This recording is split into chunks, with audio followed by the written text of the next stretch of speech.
What is good, MexitPlanners, and welcome back to another edition of the Yucatan News Weekly Update. It's been a while since I've made one of these Yucatan News Weekly updates. If you're unfamiliar with this series, this is where I read the newspaper in Spanish and then give you my reactions to the news stories that might most affect residents and immigrants of the Yucatan. Sometimes I make detailed videos about a particular set of topics, like the last video I did on the transformative transportation projects that will change the city of Merida.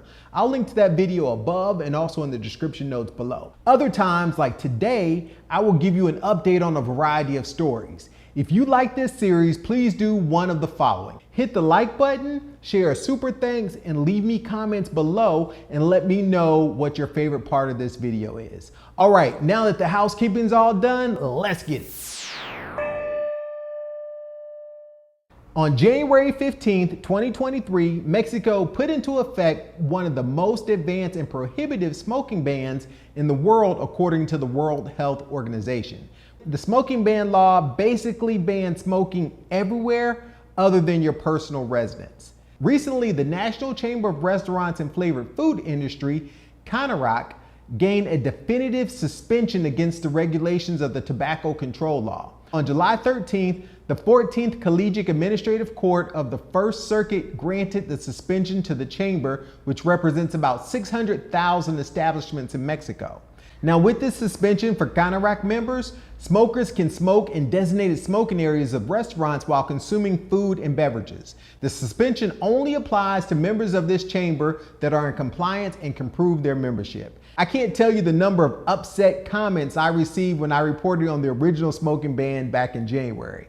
A lot of folks said that they would take their vacations elsewhere. How do you feel about this new turn of events and the suspension of the smoking ban for the CANARAC members? Please leave me comments below. Now, if you watched the most popular video on this channel about the 3 things that I absolutely hate in Mexico, you know that mosquitoes are high on that list. If you missed that video, I'll post a link to it above. I hate mosquitoes for good reasons. 1, they suck, literally. And 2, they offer diseases like dengue fever.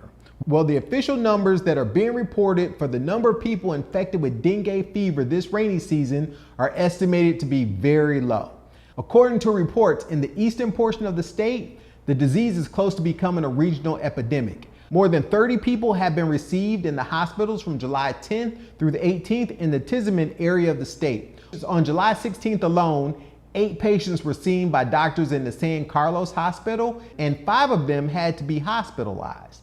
In Quintana Roo, it is reported that 1,426 cases have been reported of dengue as of July 17th. And in Yucatan, 948 cases have been reported. They're expecting an increase in cases for the second half of the year. Sadly, there's also been reports of several deaths of minors because of the dengue fever. So the city is stepping up its fumigation efforts to combat the mosquitoes. If you see a truck driving around the street spraying a fog, this is to fight the mosquitoes. It's also good to remind folks that live here in Merida to check and dump anything that can contain standing water. Even a tablespoon of water is enough to breed mosquitoes. Also, keep your drains covered in the house, as mosquitoes can come up through the drains. Any of these symptoms of headache, fever, pain behind the eyes, muscle aches, rash, persistent vomiting, abdominal pain, fluid retention, nose or bleeding gums, you should see a doctor. Switching gears to something that is important to a lot of parents, the school year for 2023-2024 will begin on August 28th, 2023 and end on July 9th, 2024. This year, the year will consist of 185 days of instruction. It includes 15 days of vacation in the month of December, from December 18th through January 5th. Students will return from the winter break on January 8th, 2024. And teachers will return on January 3rd, 2024 for teachers' work days. March of 2024, the Holy Week break will be from March 25th to April 5th. Summer break will begin on July 10th of 2024. Switching gears to another story about youth in schools, a higher consumption of alcohol is reported in minors, according to a survey of more than 20,000 youth. The first exposure to alcohol is usually at the home at about age 13 here in the state of Yucatan.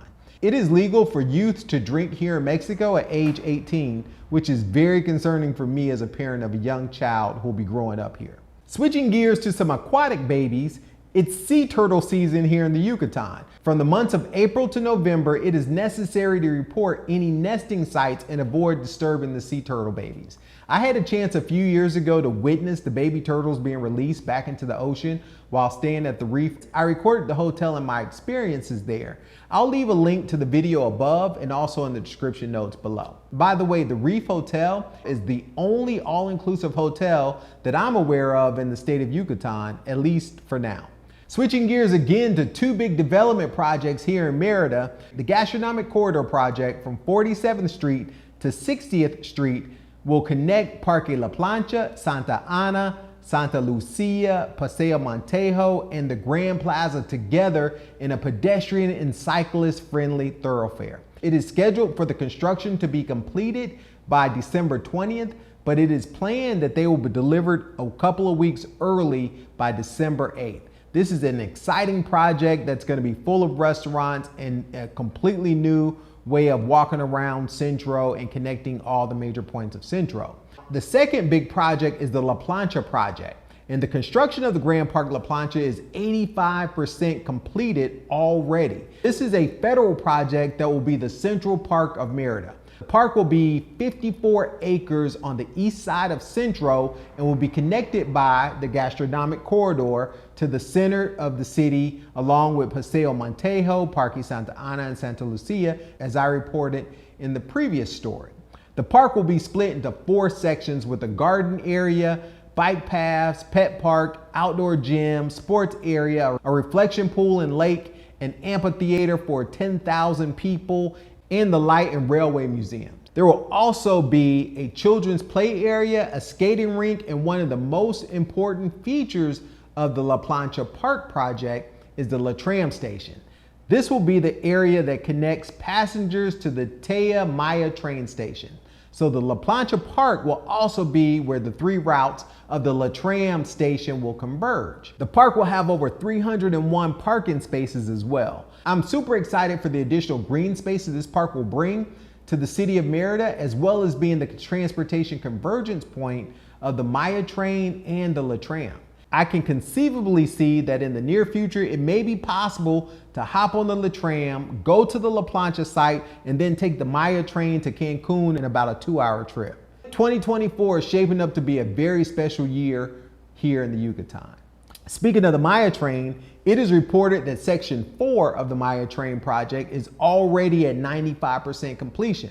Now, Section 4 goes from the city of Izamal to Cancun. The stops on Section 4 will be the Cancun Airport, Valladolid, and Chichen Itza, as well as 2 stops for buses. Now, the President AMLO announced that on September 1st, 2023, we're talking about 20-something days from now, he will take a tour on the train through the sections of Campeche, Yucatan, and Quintana Roo. The Maya train is expected to be officially inaugurated and operational this upcoming December. It's also the same time that the Latram project is scheduled to be completed. I want to make several more of these types of videos for the month of August, but I need your help. Please hit the like button and let me know which of these stories you're most excited about. Leave me comments below, and thank you in advance for all the super thanks. Without your support of this channel, the Yucatan News Weekly update series is simply not possible. Like, for real. Your support literally pays for the subscription to the paper and the coffee needed to read a month's worth of news. Until next time, MexitPlans Monty, a move!